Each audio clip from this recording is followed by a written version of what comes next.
Heureuse de vous retrouver au compte de ce flash d'information. Bonjour et bienvenue.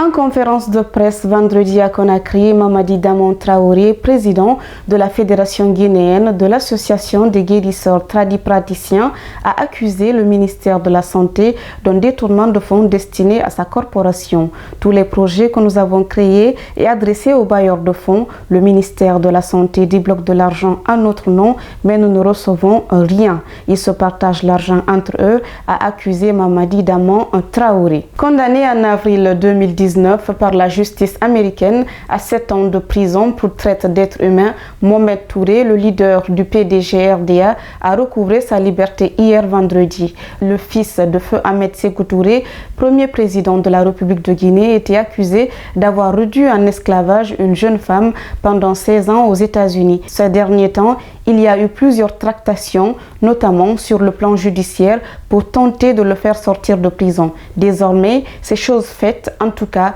dans une déclaration publiée ce samedi 8 février 2025, son parti a annoncé sa libération effective et définitive. C'est parti pour les audiences criminelles au tribunal de première instance de Doubreka. Le coup d'envoi a été donné par le procureur général près la cour d'appel de Conakry. 28 dossiers étaient inscrits vendredi sur le rôle d'audience. Fallou Doumbouya a demandé aux magistrats de cette juridiction d'être sans état d'âme dans l'application de la loi dans ces affaires. Ce parquetier a assuré que Doubreka a la palme d'or en termes de criminalité dans les régions naturelles de la Basse-Guinée et de la Moyenne-Guinée.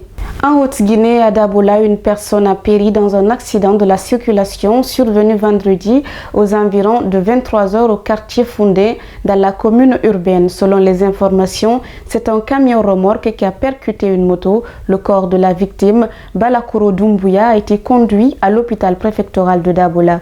Le chauffeur de camion a pris la fuite après l'accident.